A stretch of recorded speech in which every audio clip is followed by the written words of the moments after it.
Salut à tous, très heureux de vous retrouver pour un nouvel épisode du Dunk Hebdo NBA podcast, le premier épisode depuis le début de la saison régulière 2024-2025.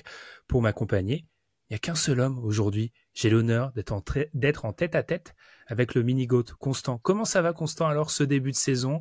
On a regardé pas mal de matchs, on va en parler aujourd'hui. Comment tu te sens? Ça va, ça va. Les cernes sont déjà un peu creusées, comme vous pourrez le remarquer sur YouTube. Mais effectivement, la NBA est de retour. Et bienvenue dans une NBA où Jason Tatum est un clair candidat pour le MVP, où prendre un 3 points en transition, même si tu t'appelles Grant Williams, est toléré. Voilà, c'est la NBA de 2024-2025. Les règles changent, le jeu change, avec son lot d'improbabilité, on va dire, avec son lot de circonstances où tu dis, tiens, lui, c'est bizarre, il sort de nulle part. Jay Huff, par exemple, dont on va parler, lui, cette espèce de bûcheron sorti des bois, il sort, il plante à 3 points. Enfin voilà, c'est la NBA qu'on aime. C'est pour ça qu'on est très content qu'elle soit de retour. Vous noterez que maintenant, il y a seulement qu'un dodelinnement, hein. Quand je mentionne le mini-goat, j'ai plus ou moins imposé ce surnom sur la Non, conversation faut de Dunk arrêter. Hebdo, à tel point que le terme a été repris par une grande partie de l'équipe, hein. On va y arriver. Voilà, à force d'harcèlement, on va y arriver N'importe quoi. à imposer ça. En tout cas, cette semaine ensemble, Constant, on s'est beaucoup remué les méninges parce que, on va être très honnête avec vous, on l'a déjà dit dans le podcast sur les podcasts, c'est la pire semaine de l'année, tous les ans, pour trouver un sujet. Pourquoi? Parce que la saison a commencé depuis quelques jours et à la fois, on l'a déjà testé sur d'autres années, parler d'un sujet autre que ce qu'il y a sur le terrain, ça fait un peu, les auditeurs ont du mal à comprendre du coup la démarche de parler d'autre chose et de l'autre, bah, il y a que 2 ou 3 matchs pour la plupart des équipes, donc difficile de tirer de grandes conclusions. On va donc essayer de faire un mix aujourd'hui en parlant de 7 équipes à suivre, compte tenu de ce qu'on a vu sur les premiers matchs et des certaines premières indications. Voilà. Pour être totalement transparent, moi et Constant, on n'a pas vu les mêmes matchs. Donc sur certaines équipes, j'aurais peut-être des choses à dire où Constant n'aura pas vu l'équipe en question, et l'inverse, bien évidemment. Donc on va faire ça aujourd'hui. Avant de commencer, bien évidemment, on vous rappelle de nous suivre sur les plateformes de podcast, comme tu l'avais fait, Constant, parce que j'ai été absent pendant plusieurs épisodes. Je tiens à vous remercier au nom de toute l'équipe pour tout votre soutien pendant ces derniers mois. Entre post-mortem, épisode de l'été, DH20 preview, ça a été un franc succès. Donc on vous remercie. Donc n'hésitez pas à nous suivre si vous nous découvrez sur les plateformes de podcast, également sur YouTube, où on a eu, on va dire, une entame un peu compliquée niveau technique. Donc on espère que ça tiendra de ton côté, Constant, comme du mien. Et puis, bien évidemment, n'hésitez pas à nous envoyer des questions, des commentaires sur ces plateformes de podcast ou sur YouTube, et de nous suivre sur Twitter. J'en finis avec une petite note. Greg l'a déjà fait la semaine dernière. Greg, qu'on salue, impérial à la présentation. On remercie Clément de Peluda Prod pour son immense staff pour nous refaire tout un logo sonore pour le podcast. Nous, on marque une petite pause, Constant, puis on démarre. On a du pain sur la planche pour discuter des 7 équipes à suivre sur ce début de saison NBA. Constant, on va faire ça de manière assez simple. Il y a 7 équipes. Donc oui, on n'en a pas une chacun. Déjà, on est que 2, 7. Voilà, je suis pas très bon en maths, mais je pense que ça, je l'ai compris. On va commencer à tour de rôle, une équipe après l'autre. Je te laisse commencer. Tu veux t'envoler on part où? À l'est, à l'ouest? Non, on part à l'ouest. De toute façon, moi, je On suis part à l'ouest. un West Coast guy. Je préfère la conférence ouest. Et on va partir dans l'Arizona pour saluer Greg, puisque moi, j'ai envie de commencer sur les Suns, puisque si on avait fait cet épisode avant le début de la saison, je pense que j'aurais déjà indiqué les Suns comme une équipe à suivre sur le début de saison. Pourquoi?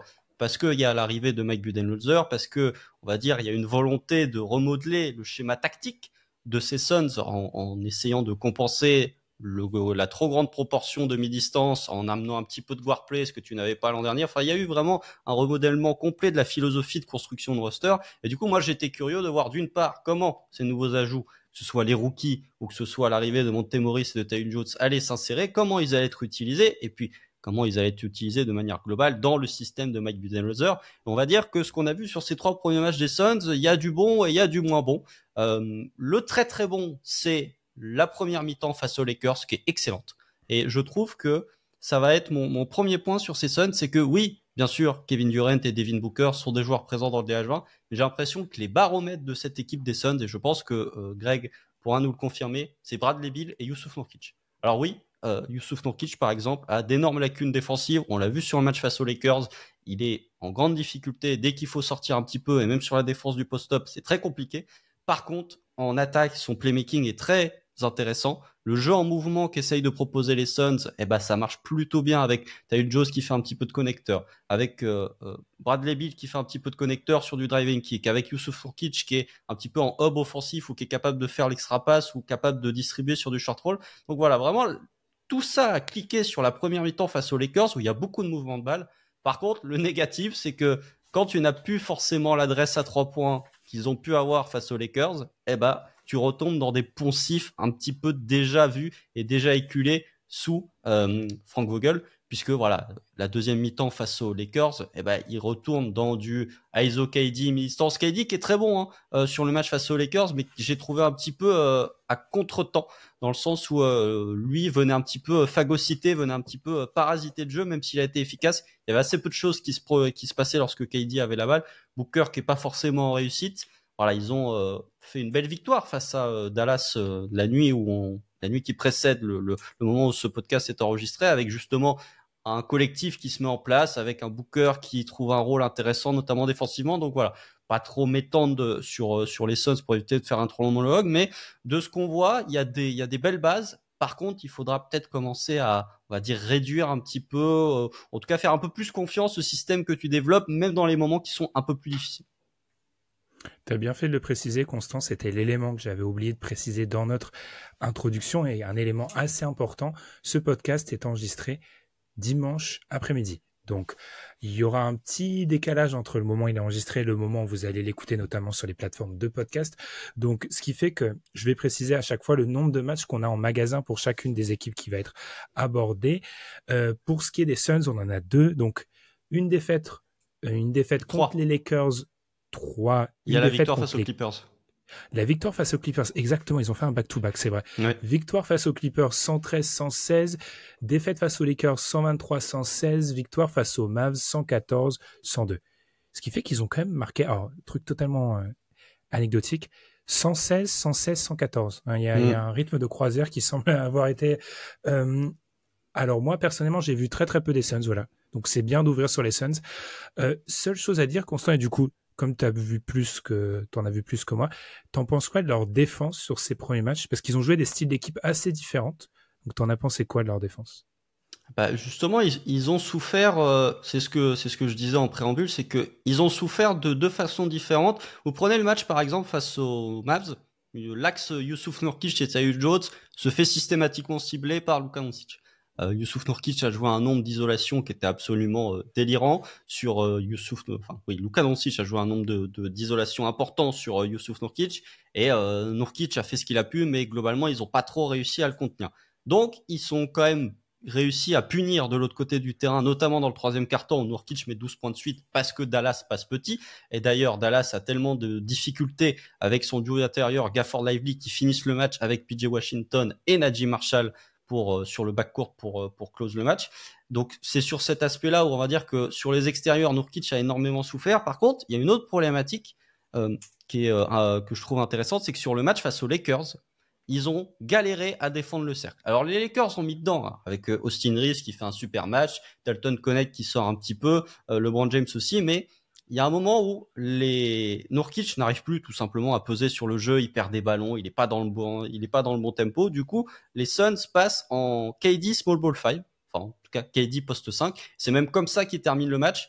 Là où les Lakers passent sur Anthony Davis et Jackson Hayes. Donc vraiment, ils passent très grand. Et sur la défense du post-up et la protection de cercle, ils ont rien pu faire, du coup, les Suns, pour empêcher les Lakers de matraquer le cercle. Donc c'est ça que je trouve intéressant, c'est que défensivement, il y a des choses qui sont intéressantes sur le porteur de balle, même si voilà, Devin Booker a bien défendu face à Dallas. Par contre, face à Austin Reeves, il y a des moments où il est perdu, littéralement perdu. Il y a le rookie, je suis obligé de le mentionner, Ryan Dunn, qui a fait une bonne charge offensive sur Luka Doncic. Alors oui, qui a fait des erreurs de rookie, mais qui est intéressant. Après, quand il est drafté, c'est surtout pour sa défense. Le 3 points, c'est accessoire. Mais voilà, défensivement, c'est une équipe qui est on va dire, dans la lignée de ce qu'elle pouvait être l'an dernier, à savoir une bonne défense. Ce que je trouve intéressant aussi, c'est que elle arrive à utiliser sa défense pour générer des points faciles. C'est-à-dire que le nombre de situations où tu as un rebond et ça part directement en contre-attaque, j'ai l'impression que les Suns ont grandement augmenté leur fréquence de transition par rapport à l'an dernier. Et ça joue aussi avec l'arrivée potentiellement d'un Tyus Jones et d'un Monte Morris. Donc défensivement, deux scénarios différents sur le match face aux Lakers et sur le match face aux Mavs. deux difficultés, mais globalement, c'est deux attaques qui sont portées par des joueurs top DH20. Donc, on va dire que face à une attaque average de NBA, ils vont pouvoir s'en sortir. Donc, plutôt positif comme bilan en soi. Ouais, moi je trouve que c'est positif. Hein. Encore une fois, le match face aux Clippers, ils s'en sortent quand même très très bien parce que Booker prend sa 6e faute et que Bradley Beal est super dans l'overtime. C'est le meilleur joueur des Suns sur le match. Contre Dallas, je trouve que c'est une vraie belle victoire. Face aux Lakers, tu mènes de 22, tu vois, tu as des opportunités. Au moins dans le contenu est intéressant sur la première mi-temps face aux Lakers. Et Dallas, c'est une belle victoire. Donc ouais, tu es en 2-1 face à 3 adversaires relativement forts. Je trouve que c'est plutôt positif jusque-là. Parce qu'il faut préciser que on va parler d'équipes à suivre. Il y a parfois un côté un peu, je sais pas, pyromane, où on va suivre des équipes pour lesquelles on est un petit peu inquiet. Eh bien, enchaînons, je vais commencer, Constant.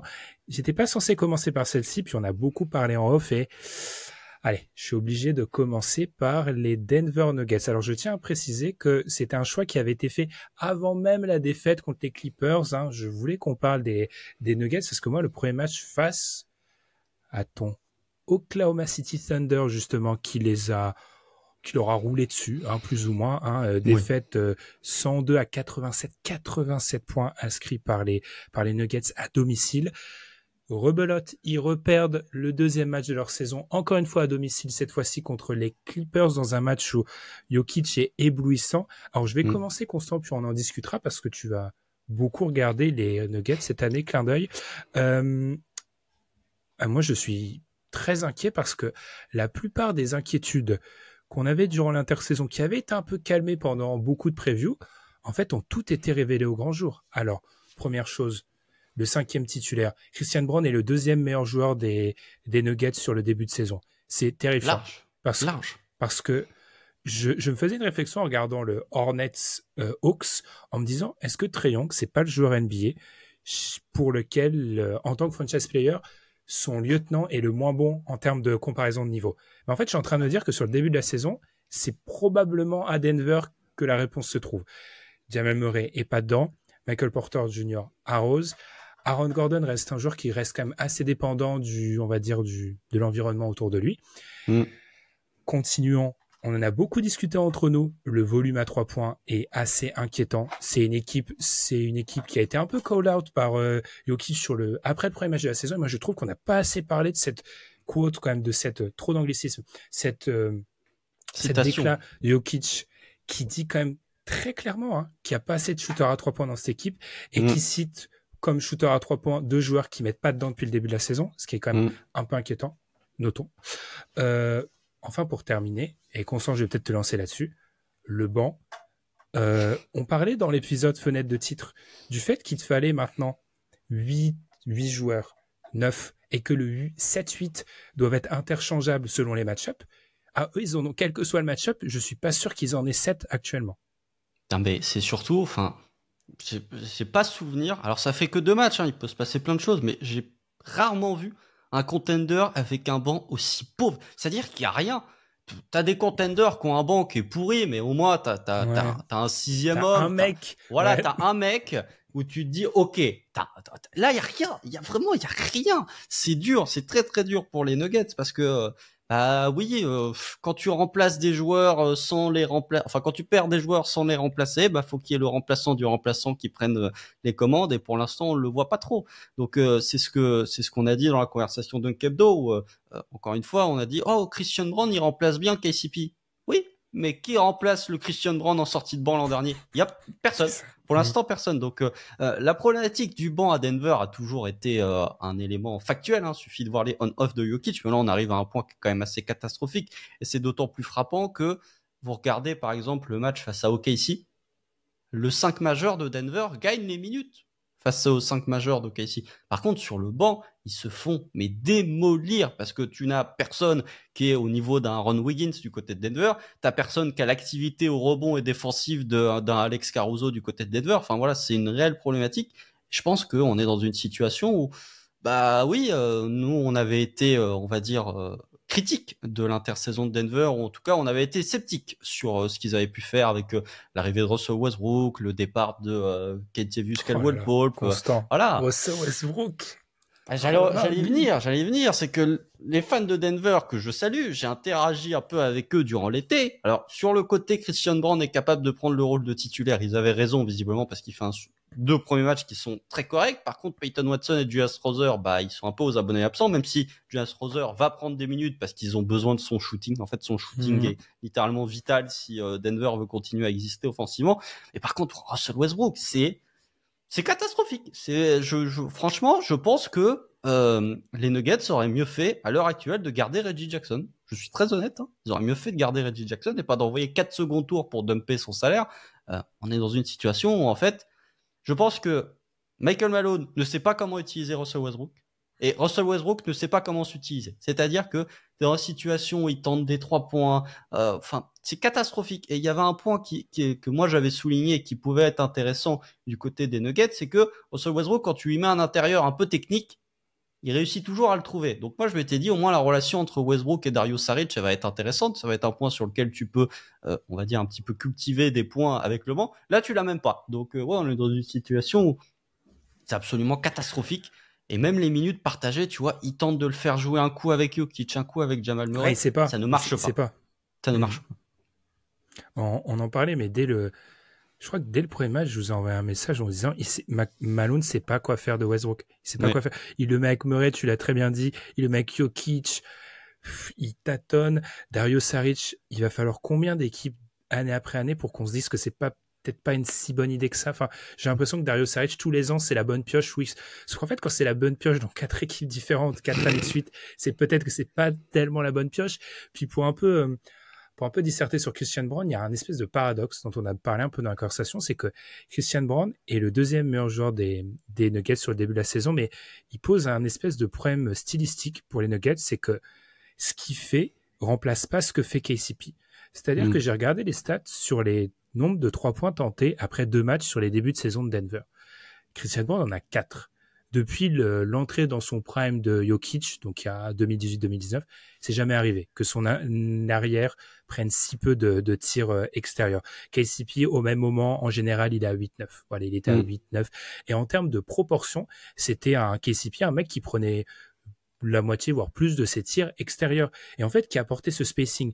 La plupart des sets de Denver sont annihilés parce que, en fait, Christian Braun n'est pas ce shooter-là. Et c'est pas à lui tomber dessus parce que lui, justement, est très, très digne. C'est qu'en plus, quand t'as Jamal Murray qui met rien dedans, Michael Porter qui met rien dedans, la fameuse action dont on parle tout le temps avec Denver, donc le fameux pick and roll Jokic-Murray avec Gordon qui attend au dunker spot.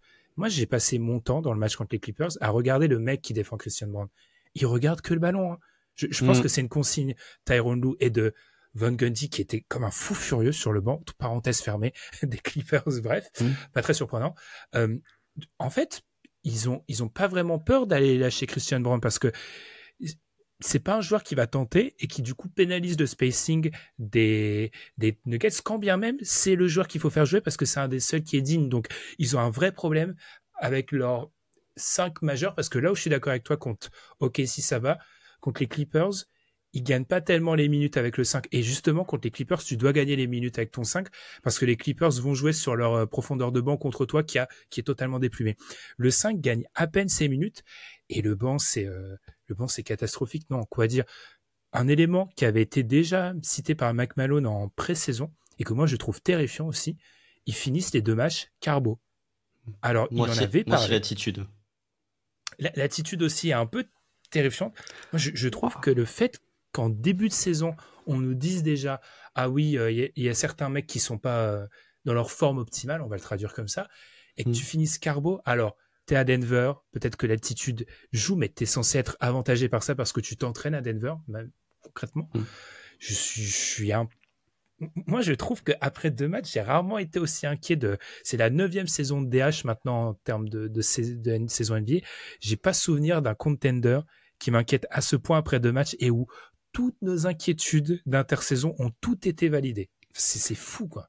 Mais il y en a qui se sont rajoutés, c'est-à-dire que pour moi, l'attitude, vraiment, il y a l'attitude et une crise de confiance. C'est-à-dire que il y a une action dans le 4e quart face aux Clippers où c'est Jokic qui perd la balle, où il y a une incompréhension entre Jokic et Michael Porter Jr. Où Jokic sert Michael Porter Jr. à 3 points, alors que MPJ, il vient cut.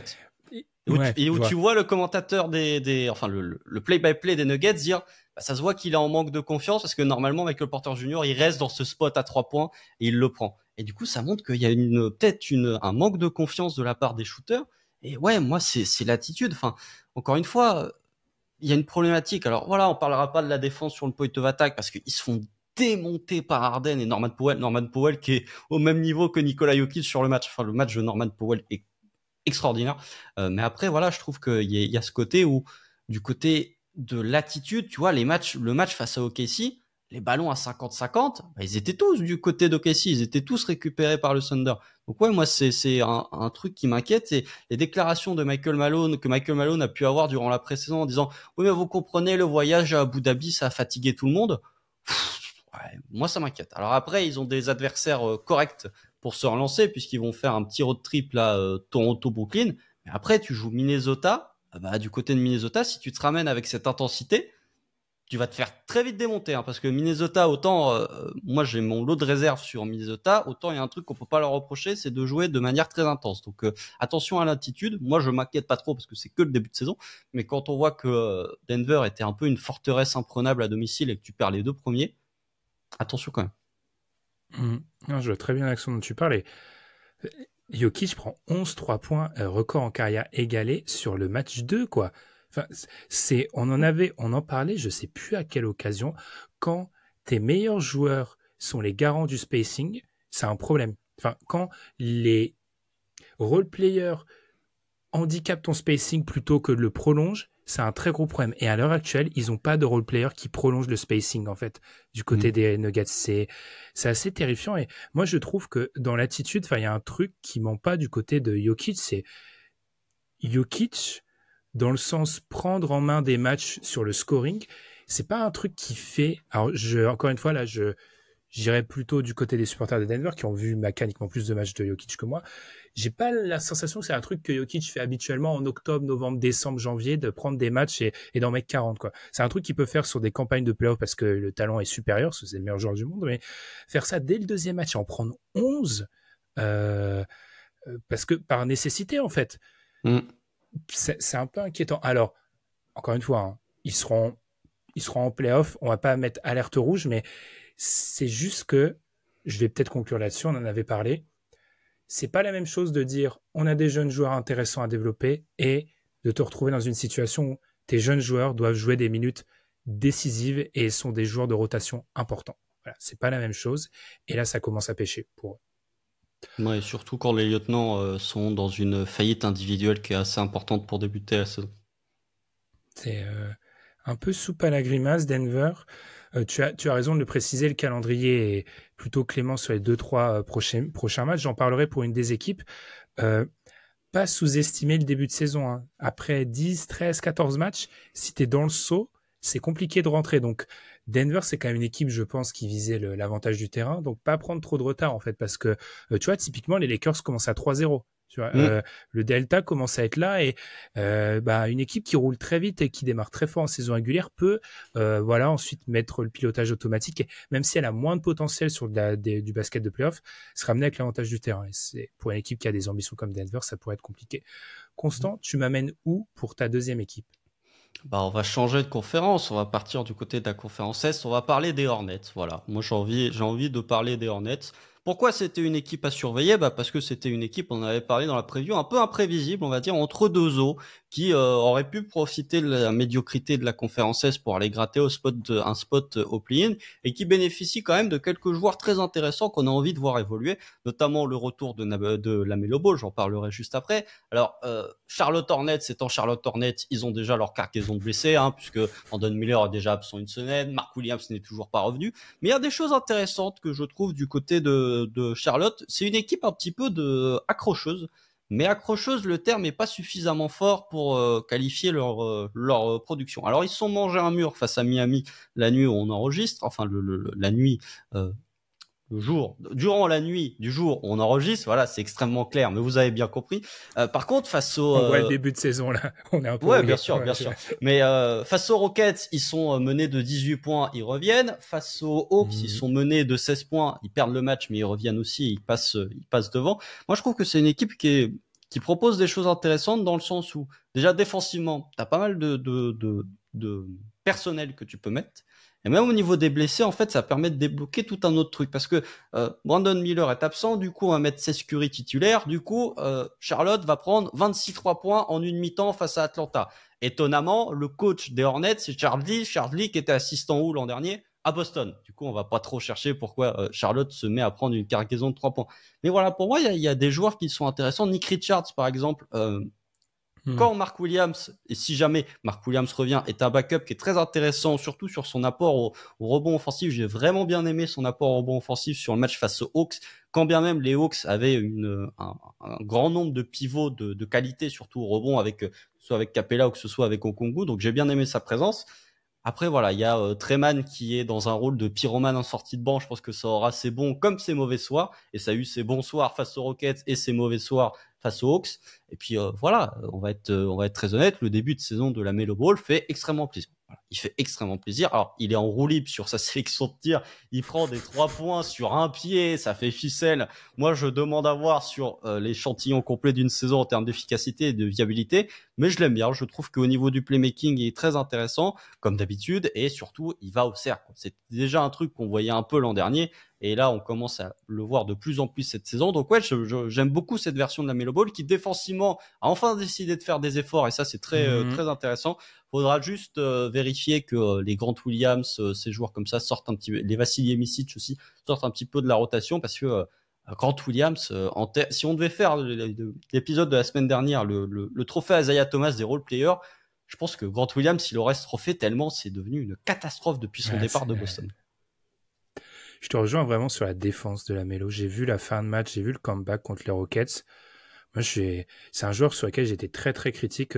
Un de nos épisodes les plus vus sur YouTube, c'est l'après play-in contre les Hawks où ils sont clownesques et où je me rappelle avec Madiane qu'on salue, on avait été très très critique, notamment de la défense des Hornets. Du coup, là, la Melo, ce qui est en fait frustrant avec la Melo, parce que j'ai tendance à beaucoup taper sur la défense de certains meneurs, c'est que la Melo, il a tous les outils. Il est long, il a les déplacements au niveau latéraux, ça va. Enfin, il a tous les outils.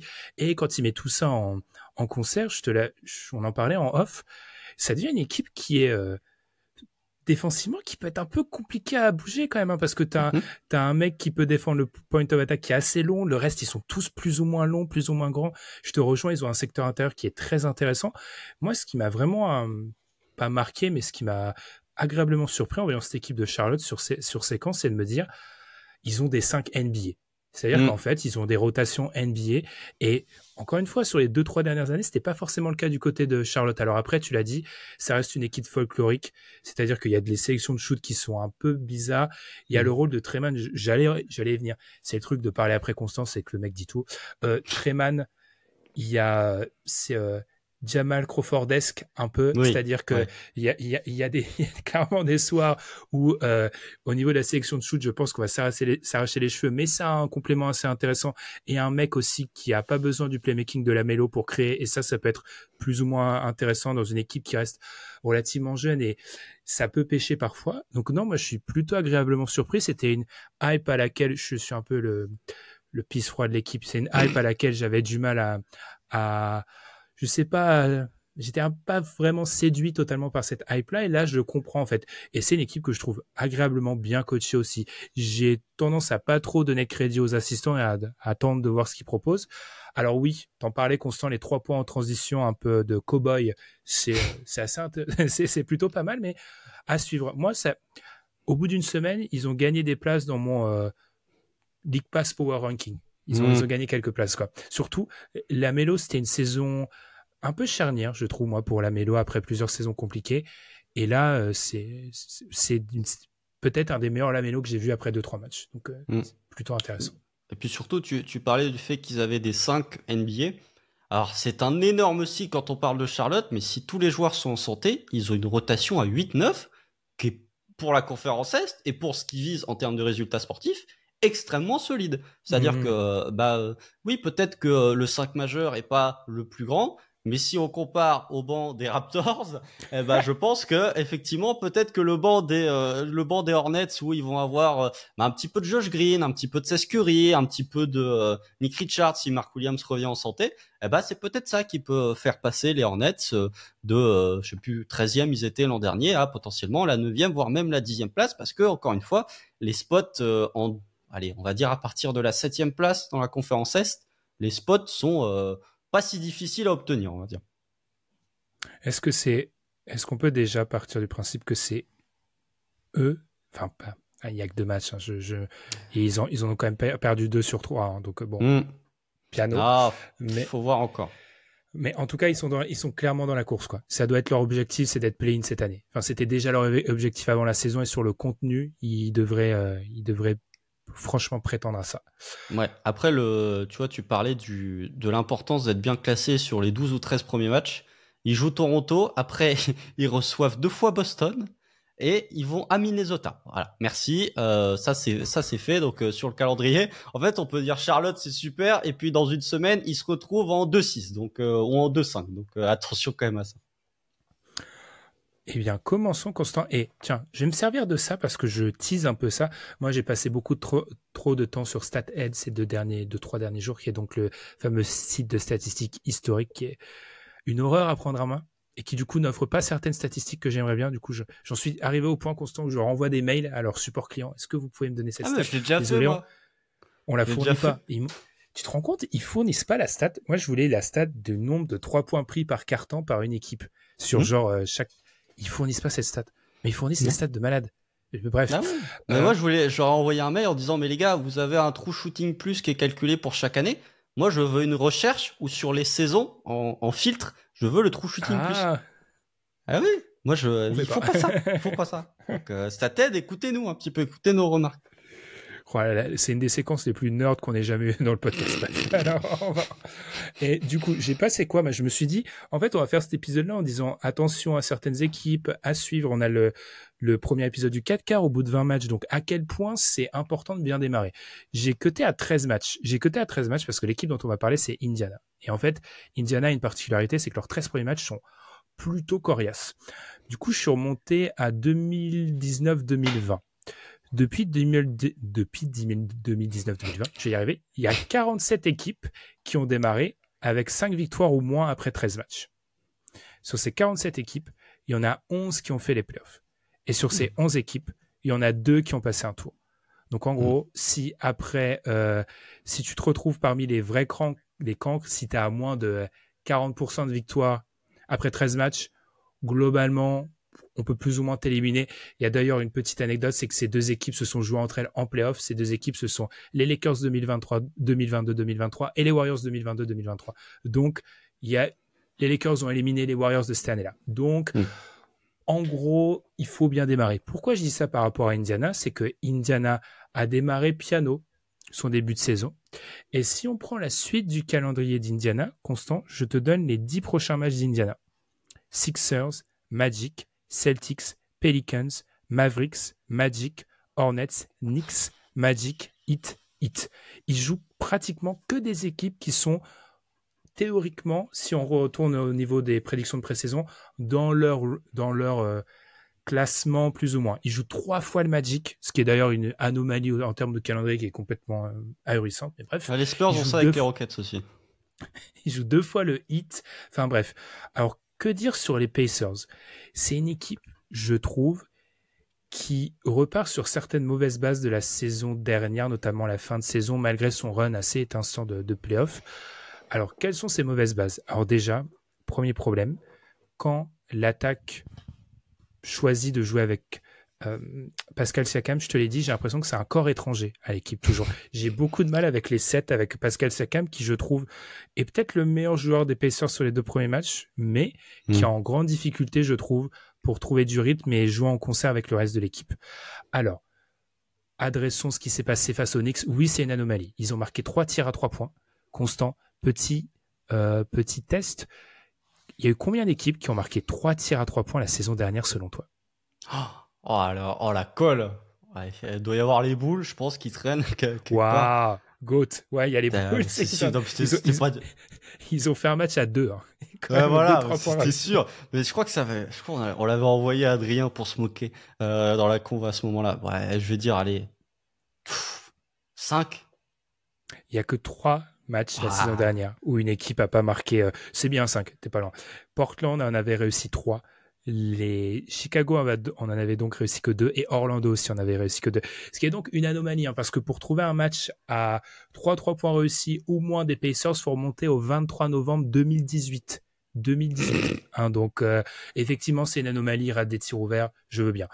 Cependant, il y a des éléments à surveiller. D'abord, Tyrese Haliburton n'a pas provoqué un lancer franc en 2 matchs. Vous allez me dire, ah mais il a 2 lancers francs tirés. Non, non les gars, on regarde les matchs. Les 2 lancers francs qu'il tire, c'est des lancers francs de fin de match contre les Pistons qui font faute. Il n'a pas provoqué de lancers francs en 2 matchs. Tyrese, t'as pris 26 tirs, il y en a 2 dans la raquette. Drive.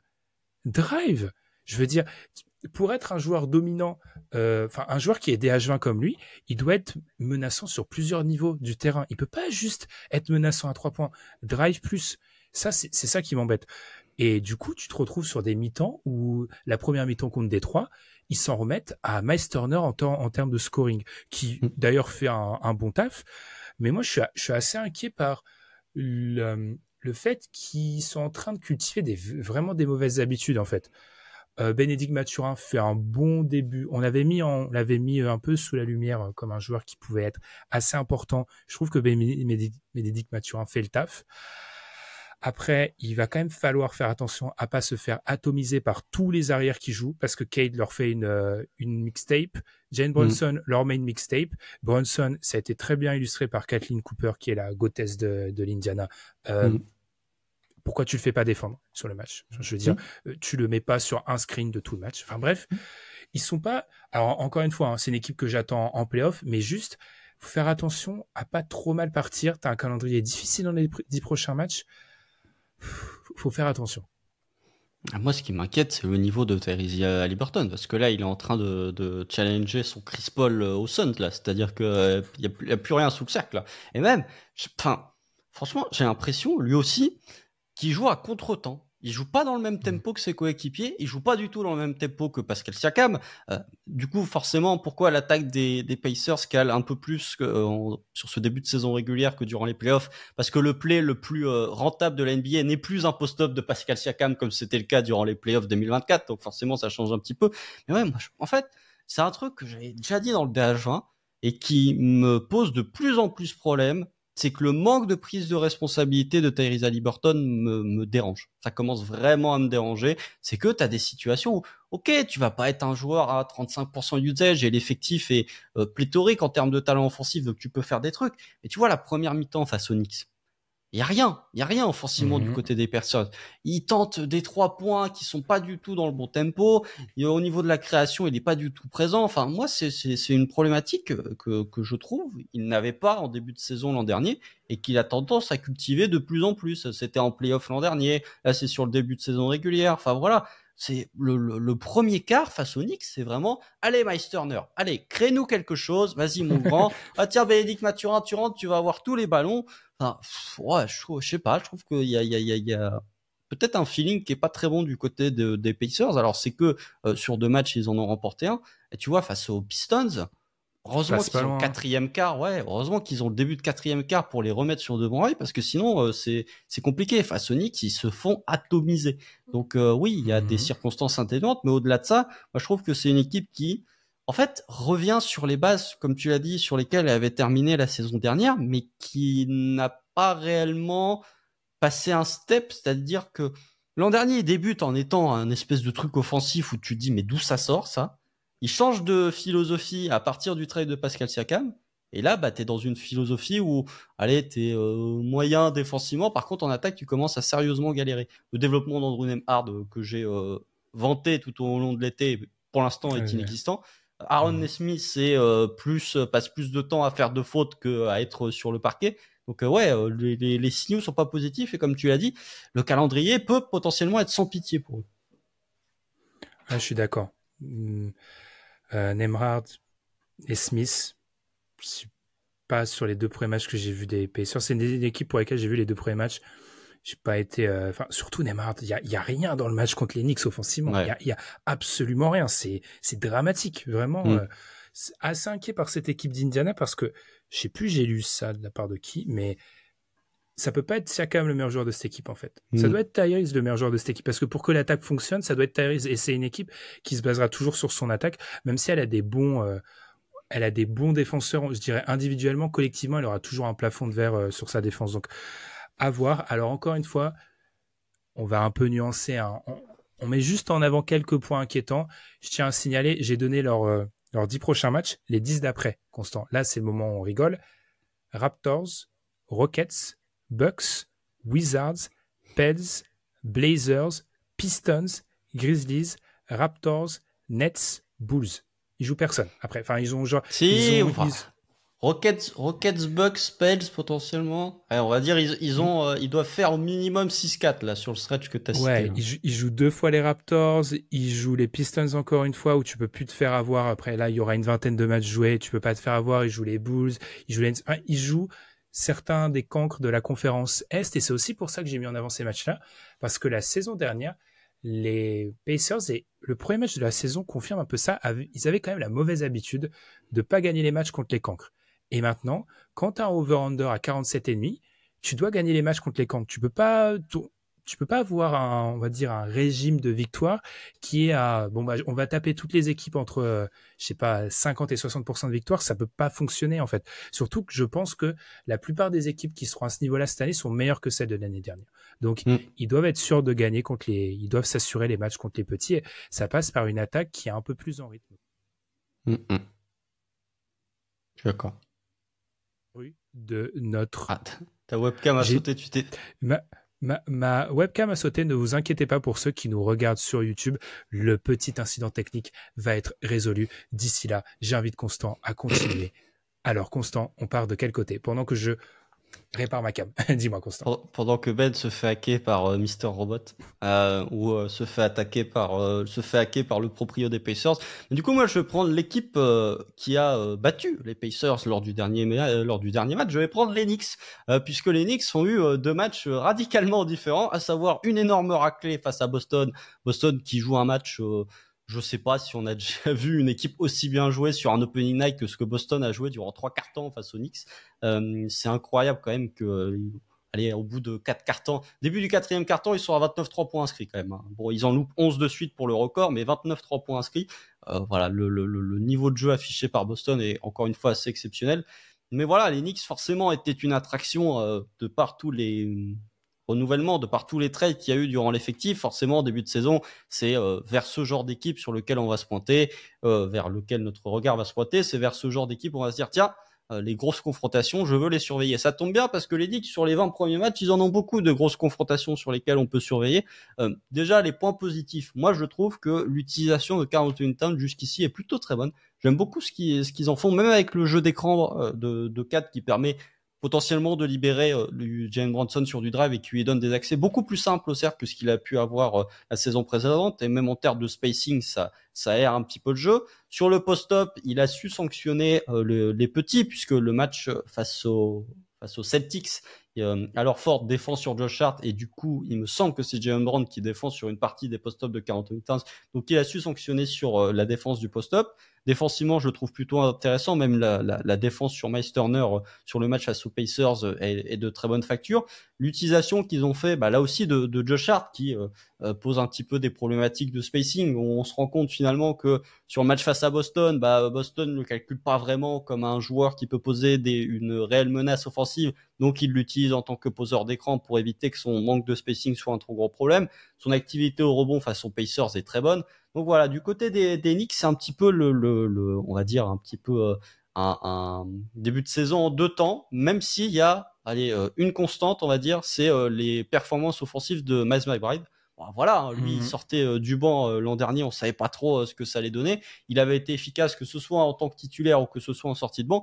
Et là, le développement offensif où c'est pas juste des situations, on va dire, de catch and shoot, c'est vraiment des situations où il crée balle en main, où il est capable de rentrer un tir alors qu'il est défendu par Jrue Holiday ou alors il est défendu par Derrick White. Donc ça, je trouve ça très intéressant. Et je pense que les Knicks qui ont cruellement besoin rentabilité, notamment sur le banc, surtout avec les absences qu'il peut encore y avoir de Mitchell Robinson ou les blessures qui ont empêché certains joueurs type Landry Shamet de rentrer dans la rotation. Je pense qu'ils ont réellement besoin de son apport, même si voilà, au niveau des line-up qu'utilise Tom Thibodeau, notamment sur le match face à Boston, je suis pas convaincu. Il y a un moment où c'est pas comme Dadier, donc le français qui a été drafté cette année, Maz McBride, OG Anunoby, Cameron Payne et j'ai oublié le cinquième. Enfin voilà, je pense qu'au niveau des line-up, tu peux modifier un petit peu ce que tu fais, mais les Knicks en tout cas montrent que ils sont une nouvelle version de ce qu'ils étaient l'an dernier, puisque autant en attaque, on va dire ça va un peu mieux, autant en termes de rebond offensif, bah c'est terminé. Hein. Les Knicks qui étaient une machine à rebond offensif, là c'est fini, c'est complètement terminé. La philosophie a définitivement shifté. Me revoilà pour ceux qui sont du coup en vidéo. Effectivement, on vous avait prévenu dans l'introduction, ça a été difficile comme début. Là, on hésite sur les mots, c'est compliqué, mais on se bat pour être là. Alors, je suis d'accord avec toi, Constant. Après le premier match, moi, j'avais été un peu terrifié par le changement de diète offensive des Knicks, c'est-à-dire que c'est une équipe qui pariait beaucoup sur le rebond offensif. Premier match, ils prennent pas un rebond offensif, 4 prend pas un rebond offensif, ils en prennent 5 dans le match. Je crois que j'avais cherché la stat, il y avait que 2 matchs la saison dernière où vous avez pris moins de rebonds offensifs, donc un peu inquiétant. Le match contre Indiana, tu l'as très très bien résumé, j'ai pas trop de choses à rajouter, et assez rassurant. Et ce qui est rassurant, c'est dans les réponses qui ont été apportées. Je pense, comme tu l'as dit, il y a eu beaucoup de choses qui avaient été écrites à propos du tir de Mikal Bridges. Bon, visiblement, au bout, il y a eu 2 cartons un peu inquiétants, mais là, maintenant, ça fait 6 cartons que ça rentre plus ou moins, donc faut pas s'inquiéter. Une chose aussi, il y a eu des inquiétudes par rapport au tir de Mikal Bridges. C'est pas Steph Curry, Mikal Bridges. Je vois pas pourquoi. Non. Genre, s'il tourne pas à 45% à 3 points, ça va. Ça a vraiment été un joueur qui avait ces standards-là en termes de réussite à 3 points. Après, pour peut-être nuancer, tu vois, Cocorico, mais une équipe qui vise le titre comme les Knicks devrait peut-être pas faire jouer notre Frenchie. Devrait pas compter sur lui. Ouais, bah après, tu vois, ils ont. Ça, c'est des petits ajouts, mais tu vois, ils ont pris Matt Ryan, là, qui était du côté des Pels dans leur effectif de G-League. Bon, Matt Ryan, ça vaut ce que ça vaut, mais au moins, il est capable d'écarter un petit peu le terrain. Il est capable il avait montré des choses pas inintéressantes du côté des Pels, mais vraiment dans un rôle juste de spot-up shooter. Donc peut-être que lui, il sera dans la rotation, mais effectivement, c'était le sacrifice qu'il fallait faire. Hein, de toute façon, quand tu fais venir Mikal Bridges et Karl Anthony Towns, bah ouais, tu n'allais pas avoir la même profondeur de banc que tu as pu avoir la saison passée.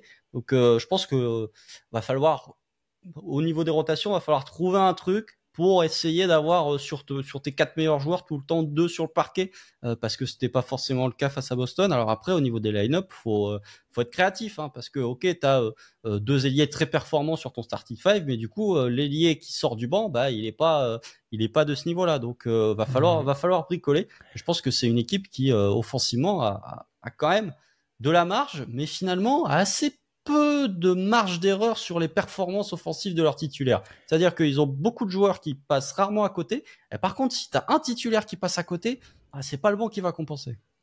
Je suis totalement d'accord avec toi, c'est que je trouve que c'est une équipe qui s'octroie très peu de tirs faciles et de points faciles en fait. Maintenant qu'ils ont plus l'air bon offensif, c'est une équipe qui joue demi-terrain, donc ils ont pas vraiment de transition.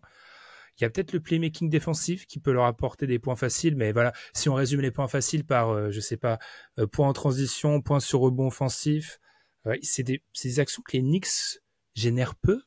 Donc je suis assez d'accord avec toi. Alors ils ont pour eux aussi le fait d'avoir un Brunson qui est sur... alors il compte... De toute façon, le match contre Boston, en vrai, pour moi, il compte presque pas. C'est-à-dire que je pense que tout le monde prend une rafale contre Boston ce soir-là. Enfin, il y a pas une équipe en NBA qui prend pas une rafale, vraiment.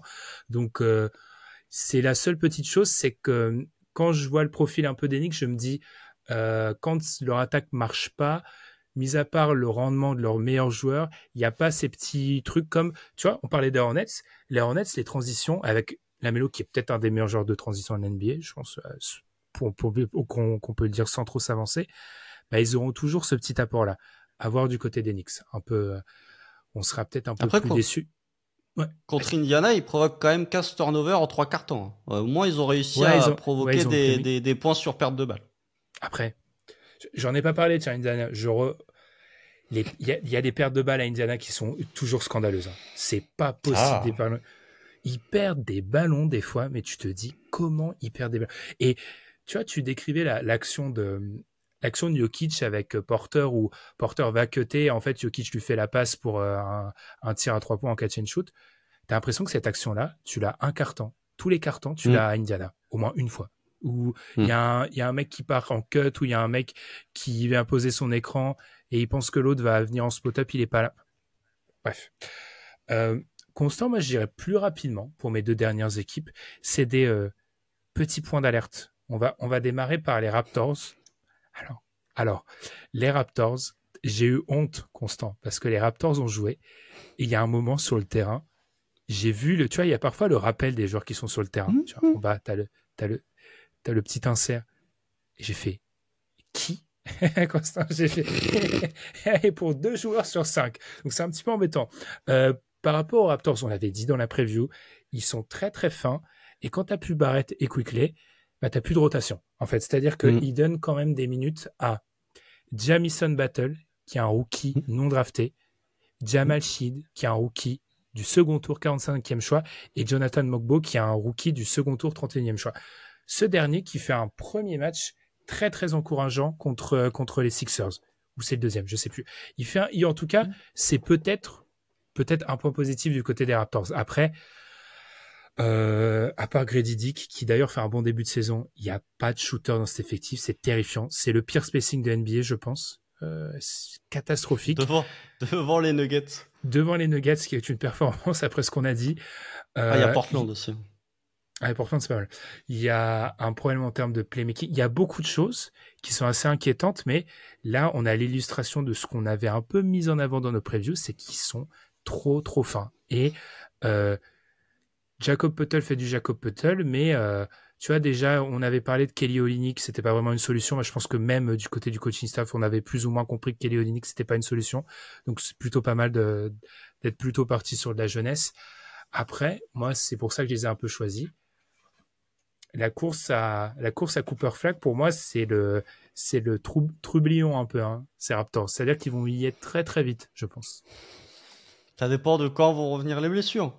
Enfin, quand vont revenir les blessés, parce que si Bruce Brown revient assez rapidement, même s'il n'y a pas de date de retour, si Quickley revient rapidement, lui pour le coup ça devrait pas tarder. Si RJ Barrett revient rapidement, bah, t'as un socle de victoire qui est plus important. Mais effectivement, quand tes deux titulaires sur le backcourt plus ton remplaçant sur le backcourt sont absents, ça commence à faire un petit peu beaucoup. Surtout dans la NBA de 2024 où bah si t'as pas de guard play, c'est un petit peu difficile d'exister, surtout offensivement. Même si voilà, je veux pas critiquer le playmaking de Scottie Barnes, mais c'est pas suffisant pour faire tourner une attaque NBA, on va dire, ou une attaque NBA décente. Donc oui, les Raptors, moi je vais être honnête, moi j'ai pas vu les deux matchs des Raptors. Ah, c'était affreux. Parce qu'il y avait... le premier, voilà, le premier contre les Cavs. Oh, c'est la pire perte que j'ai vue d'une équipe pour l'instant. Et pourtant, il y en a. Non. Il y a Portland. J'ai vu des images de Portland contre les Warriors. Ça se bat avec Portland contre les Warriors. Coup dur. Mais après, tu peux voir aussi le match des Bulls face à OKC. C'est pas mal en termes de performance offensive. Ça, c'est catastrophique. Parce que 25 ballons perdus quand même pour les Bulls. Mais bref, oui, c'est sûr que dans la course, dans la capture de drapeau, il va y avoir du monde. Et peut-être que les Raptors peuvent venir s'incruster, même si... pour moi, il faudra voir quand les blessés seront de retour et pour certains, ça devrait pas trop tarder. Le seul truc, je l'ai déjà un peu dit, Grady Dick qui fait quand même une première saison rookie très très compliquée. Moi, j'ai aimé le fait que c'est pas juste un shooter. Il y a du shoot en mouvement et il commence à avoir d'autres choses dans sa palette. Voilà, dans ce que j'ai vu. Et ça, c'est intéressant parce que pour un joueur qui a été drafté assez haut et pour un joueur qui est quand même et pour l'instant une pièce importante du projet, en fait, concrètement, c'est assez intéressant qu'il puisse montrer d'autres choses sur du scoring que peut-être un shooter en réception et en tir. Voilà, il montre d'autres choses. J'avais déjà lu honnêtement, je m'étais pas intéressé particulièrement à la pré-saison des Raptors comme toutes les pré-saisons. J'avais vu qu'il avait déjà développé ça en pré-saison et je trouve ça assez intéressant. C'est peut-être du coup une des choses qu'il faudra surveiller du côté des Raptors, c'est leur capacité à avoir un Grady Dick qui est capable de se muer en joueur qui tourne à une quinzaine de points en étant assez efficace longue distance, et ce qui va être nécessaire pour eux parce que ils alignent vraiment des 5 avec 3 non-shooters, ce qui paraît totalement anachronique en NBA en 2024. Voilà, juste Raptors, attention à pas être... Alors, il faut préciser la blague, planter le drapeau, parce qu'on va peut-être le faire souvent cette année. Cooper, flag, drapeau, le nouveau prospect hypé par les Américains qui se présente du coup, qui sera là à la prochaine draft. Voilà, du coup, attraper le drapeau, catch the flag, Cooper flag. Voilà, je précise. Tout à fait. Parce on l'avait déjà fait dans un épisode et je me suis dit, il y a des gens qui ont peut-être passé. On l'a fait 3 fois, je crois. Ouais, donc il faut. Tom l'a fait, moi je l'avais déjà fait. Voilà, ouais. Capture de drapeau. On parle de Tom, Constant. La transition est un peu pas super, hein, mais on va parler des Grizzlies, Constant. Alors pourquoi tu veux nous parler des Grizzlies comme de ta dernière équipe à mentionner aujourd'hui? Bah parce que les Grizzlies, c'est un petit peu le retour de l'infirmerie, hein, puisque avec leur cargaison de blessés l'an dernier, on s'était dit Memphis, on va voir ce que ça va donner, puisque Ja va revenir, Jaren Jackson Jr. sera un peu plus présent, Marcus Smart va revenir, Brandon Clark revient. On va voir, ça va donner des trucs. Et puis bon, durant l'intersaison, allez hop, Vince Williams blessé, allez hop, Gigi Jackson blessé. Alors super, c'était ceux qui jouaient l'an dernier qui sont blessés l'année, où ceux qui jouaient pas l'an dernier vont jouer cette année. Donc il y a une espèce de rite, je sais pas, il doit y avoir un abonnement mensuel à l'infirmerie qui fait que tu dois avoir au minimum 2 joueurs de ta rotation présents du côté des Grizzlies. C'est terrible, hein, les blessures du côté de Memphis. Et puis il y avait la draft de Zach Edey, donc moi c'était une équipe que j'avais envie de surveiller parce que j'aime bien Memphis et parce que j'avais envie de voir ce qu'ils font. Il y a du bon et il y a du pas très bon. Première problématique, premier truc que je comprends pas chez les Grizzlies, c'est quoi ces rotations? Qu'est-ce que c'est que ces rotations? Alors je sais pas s'il y a un nombre de minutage pour Ja Morant, mais Ja Morant il me semble qu'il joue moins de 30 minutes sur les 3 matchs, ce qui est quand même assez consternant. Et il y a des line-up où c'est... Alors attendez, parce que là aussi, je vais être très honnête avec vous, j'ai vu des noms du côté de Memphis, j'ai fait c'est qui?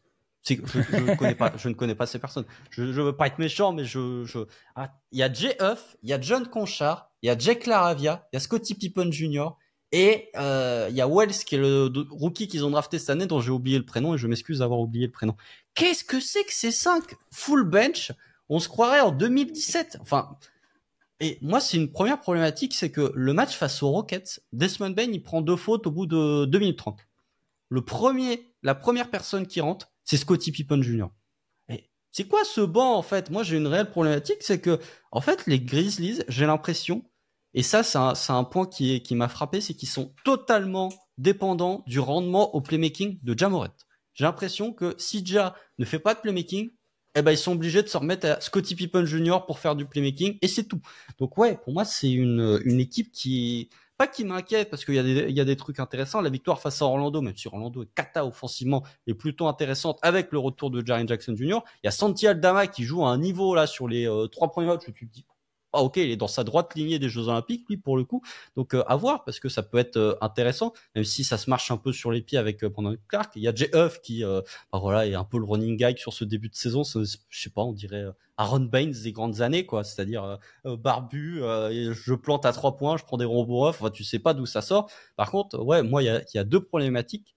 Le match face aux Rockets, c'est le plus frappant, ça drop tellement bas chez les intérieurs des Grizzlies. Ils se font démolir sur les pull-ups en sortie d'écran, notamment par Jalen Green, parce que tu as la problématique Zach Edey. Zach Edey qui, je l'ai dit en off, mais pour moi est globalement sur un chemin tout tracé d'Ivica Zubac. C'est-à-dire que bon protecteur de cercle sans contrer, par contre mobilité catastrophique, en attaque un petit peu de toucher, encore pas tant que ça. Et puis surtout, il est lent. Enfin, vraiment, le jeu en transition des Grizzlies, il est tellement lent quand il est fait avec Zach Edey. Il est tellement en retard sur les transitions. Surtout quand c'est Ja Morant qui fait des coast to coast. Zach Edey, il est encore sous la raquette de son propre panier. Donc voilà, moi, c'est une problématique, c'est que ce soit Jay Huff ou que ce soit Zach Edey, ça drop tellement bas et même pas ça drop. Zach Edey, il reste planté sous la raquette. Donc attention à ce point-là où ils peuvent se faire démolir parce que tu as des situations où les adversaires vont beaucoup impliquer Zach Edey sur pick and roll. Si jamais il fait que du drop et du drop aussi bas, tu vas te faire démolir. Hein. Typiquement, tu joues Boston. Bon, alors là, Boston, je pense qu'ils vont se régaler sur cet aspect-là, mais tu joues même, je sais pas moi, tu joues... la plupart des équipes NBA en vrai. Hein. Ouais, mais tu joues Milwaukee, tu joues ne serait-ce que Chicago, avec Kobe White et Zach LaVine, tu vas te faire démolir sur ça aussi. Donc attention, il y a des trucs intéressants. La victoire face à Utah est quand même acquise dans la douleur, et heureusement que Ja Morant est là. On va voir quand tous les blessés reviendront, parce que Jaren Jackson Jr. a loupé le match face à Houston. Mais pour moi, il y a des incertitudes au niveau du guard play, parce que Marcus Smart, moi, je le trouve un peu en surpoids, Marcus Smart. Enfin, je le trouve pas dans une condition physique optimale. Alerte Isaiah Thomas Trophy, hein, Marcus Smart. Ouais, mais je trouve pas dans une condition physique optimale Marcus Smart. Et en fait, ouais, je trouve que quand ton deuxième meilleur playmaker c'est Scottie Pippen Jr., il y a une réelle alerte parce que les ambitions sportives de Memphis doivent pas être au niveau d'avoir Scottie Pippen Jr. en deuxième meilleur playmaker. Tu l'as dit, en termes de minutes, déjà c'est 25 minutes contre le Magic, 24 contre les Rockets et 28 contre le Jazz. Voilà. Toujours pas passé 30 minutes, tu as très bien dit. On en parlait en off, le match contre les Rockets et le Magic, moi, pour avoir vu des séquences, c'est pas des matchs que j'ai vus en entier, j'ai juste vu des séquences, le différentiel physique, moi, m'a terrifié. J'avoue que c'était un élément du côté de Memphis, et pourtant c'est un élément qui avait été cité par Tom et notamment toute l'équipe de Grizzlies France dans leur podcast Cellule Grizz sur l'aspect physique, ils en avaient parlé, j'avais vu passer un tweet là-dessus. Il manque de dimension physique et c'est d'autant plus terrifiant que ta première option c'est quand même Ja Morant qui en termes de physique ça va. Voilà. Donc, en vrai, au niveau des remplaçants, je retrouve un vrai déficit physique. Et j'avoue que ce qui se passe à l'heure actuelle, c'est peut-être ce qui avait été sous-estimé par beaucoup d'analystes NBA, c'est-à-dire que je l'avais un peu moqué sur Twitter. On entendait dans tous les podcasts américains, les gens oublient à quel point Memphis était une bonne équipe. Oui, mais quand t'as pas plus ou moins pas joué au complet depuis 1 an et demi, 2 ans, il y a un moment où ça va prendre du temps et c'est ce temps-là qu'on est en train de voir du côté de Memphis. Mais je te rejoins sur la rotation. Tu vois, Constant, ça va faire plus d'une heure qu'on est là. Il y a des points qui commencent à se retrouver. Hein. Pas de rotation. Spacing douteux. Dans un début de saison où tu as beaucoup d'équipes qui, même si elles sont, tu vois, les Hornets par exemple, en théorie, théoriquement les Hornets sont moins bons que les Grizzlies, mais ils peuvent aligner des 5 compétents et ils ont du spacing. C'est le genre d'équipe qui peuvent te cueillir et c'est des points communs avec beaucoup d'équipes qu'on a pour l'instant un petit peu critiquées. Après, en soi, je trouve que point positif, j'essaie toujours de trouver un petit point positif. Le niveau de Ja est, je trouve, plutôt rassurant pour un mec qui a très peu joué sur les 2 dernières saisons. Ouais, bon, il y avait pas trop de doute, je pense, sur son niveau individuel. On va dire que son absence était liée à soit des blessures relativement mineures, soit à des choses qui n'ont rien à voir avec le basketball. Eh bien, si tu as rien à rajouter, Constant, alors là, ça va être très très simple. Les Sixers, il faut gagner des matchs. Parce que si tu commences à te retrouver avec un déficit très très large et que tu, globalement, dans une conférence Est où tu prétends être dans le top 4, ou en tout cas dans les 3 poursuivants de Boston, on va le dire autrement, parce que je pense que c'est plutôt la manière dont il faut le dire à l'heure actuelle. Il faut gagner des matchs. On fait un gros shout-out à Matt qui est en train de publier plus de contenu que nous alors qu'on est 12 par rapport aux Sixers. On vous invite à le suivre sur Twitter où en vrai, Constant, c'est des choses qu'on savait plus ou moins la saison dernière. Tyrese Maxey, quand il est tout seul en termes de playmaking, c'est pas suffisant. Il y a des questions au niveau. Alors, Andre Drummond, c'est positif en termes de, on va dire, remplissage de stats de box score, mais c'est de fantasy. De fantasy. Ouais, je fais plus de fantasy depuis 10 ans, mais Andre Drummond, c'est satisfaisant. Mais c'est une équipe qui est assez limite et qui tout simplement joue sans ses 2 meilleurs joueurs sur le papier. Et moi, je dis juste attention parce que on est dans une situation où on nous a déjà annoncé que Joel Embiid jouait pas les back-to-back. On nous a déjà annoncé que peut-être Paul George, ça serait aussi le cas. Tu peux pas te permettre de faire la même saison que l'année dernière où tu arrives ric-rac, tu arrives play-in, où tu arrives parmi les têtes de série 5-6. C'était une saison où tu étais censé avoir les arguments pour aller en finale de conf. Démarrer de 0, c'est un peu compliqué, surtout qu'on n'a pas encore de date de retour très très claire pour Embiid. Et rappelons pour ceux qui ne suivent pas la NBA toutes les 5 minutes, qu'il y a déjà une enquête de la NBA Ce que j'allais dire. Les mecs, ils jouent tellement avec le feu sur les blessures que la NBA est en train de dire non, mais dans le CBA, on avait inclus des trucs genre les stars, ils devaient jouer les quality match-ups ou les matchs en antenne nationale. Il devait pas y avoir des trucs de repos, fallait des mutifs, fallait des absences justifiées auprès du conseil de classe, auprès de la CPE, fallait des absences justifiées. Et là, vous n'avez pas d'absences justifiées. Je suis désolé, Philly, je veux pas taper sur les fans de Philly, mais c'est à quoi tu devais t'attendre lorsque tu as Joel Embiid et Paul George dans ton effectif. C'est que ces joueurs-là vont être absents. Alors après, Joel Embiid qui dit « je crois que je jouerai plus jamais de back-to-back de toute ma carrière », c'est particulièrement inquiétant, surtout que si on fait la soustraction du nombre de back-to-back, en fait, les 65 matchs, s'ils jouent aucun back-to-back, va falloir jouer quasiment tous les autres, hein, si tu veux être éligible au trophée de fin de saison.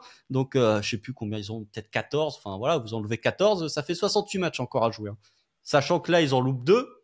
T'es à 66. Donc, l'éligibilité de Joel Embiid, elle peut très vite foutre le camp.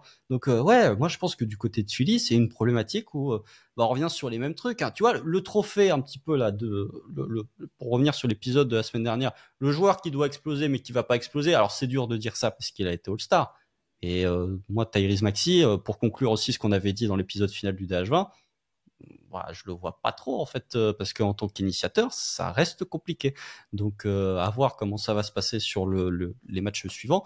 Mais bon, il y a quand même des problématiques dans le jeu de Tyrese Maxey qui font que, en tant que principal initiateur, c'est pas non plus au même niveau que d'autres joueurs. Donc, ouais, Philly, attention à ce qui peut se passer parce que, encore une fois, les blessures et le seeding, je pense que dans la conférence S, tu vois, encore une fois, moi, je crois pas du tout dans le plafond de cette équipe, mais Cleveland est à 3-0. Il y a déjà 2 défaites d'écart. C'est ça, là, on peut paraître un peu alarmiste, mais disons qu'on se retrouve dans une semaine et que Philly est à 1-4. De l'autre, Cleveland est à 5-0, 5-1, bref, je sais pas. J'ai été regarder la saison dernière. La saison dernière, au bout de 13 matchs, t'as les 8 déjà. Alors, je dis pas que Philly va être hors playoff, hein. Je dis juste que il y a un moment, si au bout de 5, 6, 7 matchs, tu commences déjà à partir avec du retard, tu vas peut-être pas rattraper ces équipes. D'autant plus, tu as pris un très bon exemple. Cleveland, c'est une équipe dont on sait qu'elle gagnera beaucoup de matchs parce que sa structure est faite pour la saison régulière. On le répète à chaque fois. Donc, moi, c'est juste un petit point arithmétique, gagner des matchs. Parce qu'il y a un moment où, si vous partez à, je sais pas, si vous partez à 3, 8-12. Ouais, 8-12, c'est chaud, hein. 8-12, enfin, les Knicks vont gagner des matchs. Boston, on n'en parle pas. Même les Bucks, bon, ils font déjà n'importe quoi contre les Bulls, mais bref. Attends, je vais faire en mention honorable après. Je m'inquiète juste, en fait, parce que le seeding reste totalement important dans une NBA où maintenant, il n'y a plus d'équipe. Enfin, c'est pas ça. T'es de plus en plus tributaire du match-up, en fait. Et il y a des match-up qui pourraient poser problème aux Sixers, donc ça serait plutôt bien qu'ils se les évitent. Donc, à faire attention. Et par rapport à Maxey, pour boucler la boucle, je pense que c'est en train de devenir le joueur sur lequel on a le plus gros écart avec le consensus, je pense. Parce que quand je vois les votes qu'il obtient en DH20, quand je vois la manière dont il est discuté, et nous, ce qu'on voit, c'est-à-dire, je pense que c'est une solide 3e option d'une équipe qui a des ambitions, peut-être à l'heure actuelle, avec des limites en termes de playmaking, mais des vrais atouts et des flashs aussi. Je pense que c'est ça qui joue en sa faveur, c'est que les flashs de Maxey sont assez hauts. Je vais me faire taper dessus, ou pas. Pour moi, Tyrese Maxey, en termes de réputation, en termes de flash et en termes de lacunes, c'est le Jamal Murray de la conférence Est. Je vois ce que tu veux dire. Il y a en termes de ratio entre perception globale et la perception qu'on a nous, en fait, il y a des flashs de Maxey en playoff, c'est des flashs de Jamal Murray durant la bulle. Mais le niveau moyen sur une saison régulière, alors oui, la production de Maxey va être plus élevée parce que y a des absents et parce que Jamal Murray, il a toujours Nikola Jokic, on va dire, qui va pas le freiner, mais qui va prendre un usage très important. Maxey, il y a des matchs où il va être à 35% d'usage parce qu'il n'y a pas Joel Embiid, parce qu'il n'y a pas Paul George, mais c'est au mieux un joueur qui craque la rotation du DH20 si vraiment il est dans une excellente année. Ça reste une 2e option avec pas mal de lacunes et qui a besoin d'un top player et vraiment d'un top 10 DH20 pour prendre toutes ses responsabilités. C'est vrai qu'il y a un truc avec Maxey un peu nuancé, c'est que c'est un joueur qui doit quand même jouer plusieurs rôles à chaque fois. Il doit parfois jouer le rôle de premier initiateur. Embiid est là, du coup je suis 2e dans l'ordre. Du coup cette année je vais avoir Paul George, donc je vais me retrouver 2, 3e avec un Paul George qui peut être responsabilisé sur le playmaking. Donc c'est peut-être pour nuancer un peu, on va dire que c'est un joueur qui a une évolution de rôle et de responsabilisation à l'intérieur d'une saison qui est un peu bizarre, quoi. C'est que d'une soirée à une autre, je me suis pas amusé à faire ça, mais j'en suis sûr que si tu vas regarder les stats à l'usage de Maxey d'un soir à un autre, ça change, quoi. Là où certains joueurs, dans une saison, ça peut changer. Je sais pas, ton franchise player est absent 3 semaines, t'es responsabilisé pendant 3 semaines. Lui, à l'intérieur d'une même semaine, il peut être responsabilisé, déresponsabilisé. Donc c'est peut-être un truc pour un peu nuancer. Constant, tu m'as parlé de mention honorable. Finissons là-dessus. Tu voulais citer qui? Je vais commencer. Les Pistons, ça va, c'est regardable. Voilà, les Bucks, la défense, c'est toujours pas mieux, hein. C'est toujours pas mieux la défense des Bucks, c'est toujours très inquiétant. Les Rockets, moi je trouve ça intéressant. Et en fait, juste un point qui m'a fait marrer sur le match face aux Hornets, face aux Grizzlies. Il y a une situation où il y a Amen Thompson, Tari Eason et Cam Whitmore. Les mecs, ils sont tous tellement omnibulés par le robot offensif que du coup, ils jouent le robot off et t'as des situations de transition où c'est du 5 contre 3 pour Charlotte, pour Charlotte et pour Memphis, où ils se font démolir en transition. Donc moi, ça me fait un petit peu rigoler. Et puis après, non, c'est à peu près tout. Surveiller. Alors, venant de nous deux, ça paraît extrêmement bizarre. Et bon, vous aurez le résultat. Nous, on l'a pas, mais c'est la prochaine équipe qui va jouer au KC. Atlanta est intéressant. Et je pense que ça doit être la première fois qu'on le dit en 2 ans depuis que je suis arrivé, en 2 ans de Nintendo, je crois que c'est la première fois qu'on dit qu'Atlanta est intéressant. Moi, j'aime bien ce qu'ils font. En tout cas, pour le coup, le NBA Twitter, pour l'instant, avait raison sur Dyson Daniels. On va voir comment ça va se passer. Pour peut-être compléter sur Détroit, du coup, parce que le fait est que du coup, je les ai vus contre les Pacers, déjà, premier match. Moi, je te l'ai dit en off, Constant, ça valide la théorie que Monty Williams est clairement dans du détournement de fond, parce que Biggerstaff a déjà montré plus de trucs à mettre en mettant Cade loin du ballon, en mettant Ivy en mouvement. Il y a des choses, j'ai trouvé assez intéressantes du côté de Détroit. Bon, Ivy, dédicace à Ilias qui a trouvé la meilleure comparaison pour Jaden Ivey de l'histoire, peut-être en le comparant à Dembélé, parce qu'il y a des flashs, il y a des flashs qui sont très intéressants. Après, dans la finition, parfois, c'est un peu plus compliqué. Tobias, j'avais un peu défendu ton arrivée. Là, c'est quand même compliqué. Biggerstaff, au bout de 2 matchs, dit quand même, ah oui, on doit le mettre plus en confiance, ce qui est quand même, et dans des meilleures conditions, ce qui est l'éclat de tous les coachs de Tobias Harris depuis son arrivée en NBA. Bref, passons. Et Cade qui fait je devais le mentionner parce que je sais que c'est un joueur sur lequel on pense que je suis un hater de Cade, c'est pas le cas. Cade fait un 3e carton, c'est peut-être un des meilleurs cartons que je l'ai vu faire en NBA face aux Pacers où il a 8 sur 9, il est sur du post-up Cade, parce que Cade, on en parle tout le temps. Cade, t'as peut-être pas le premier pas pour éliminer tous les mecs, mais en post-up, normalement tu peux grind un paquet d'arrière face à toi, et du coup si on commence à mettre les mecs un peu plus grands, tu peux on va dire, mieux profiter des match-ups qui te sont opposés si tu joues à parfois plus de post-up. Donc, plutôt encourageant du côté de Détroit. C'est ça, je voulais dire. Malgré, bien évidemment, il y a toujours des faiblesses, il y a toujours des choses qui sont un peu... il y a, au niveau du tir, tu vois quand même que on avait dit dans la preview, hein, mais leur spacing dépend de mecs. T'as pas envie que le spacing dépende. Voilà, Tim Hardaway Jr. parfois qui est titulaire, ce que je n'aurais pas parié en début de saison. Mais voilà, Détroit, c'est plutôt encourageant, quoi. Voilà. Encore une fois, encourageant. Je dis pas qu'ils vont faire le play-in, mais c'est encourageant ce qu'ils montrent. Eh bien, dernière équipe encourageant, parce que là vraiment, après avoir dit du bien d'Atlanta, je vais dire du bien des Lakers. Étant 3-0 après avoir battu les Suns, les Kings et les Wolves. Ça, c'est de la performance quand même. Notamment le 4e quart de LeBron James face aux Kings où il y a quel âge, 40 ans et il domine à ce point-là. Enfin, il y a un moment, on va pas en faire des caisses, mais c'est assez incroyable.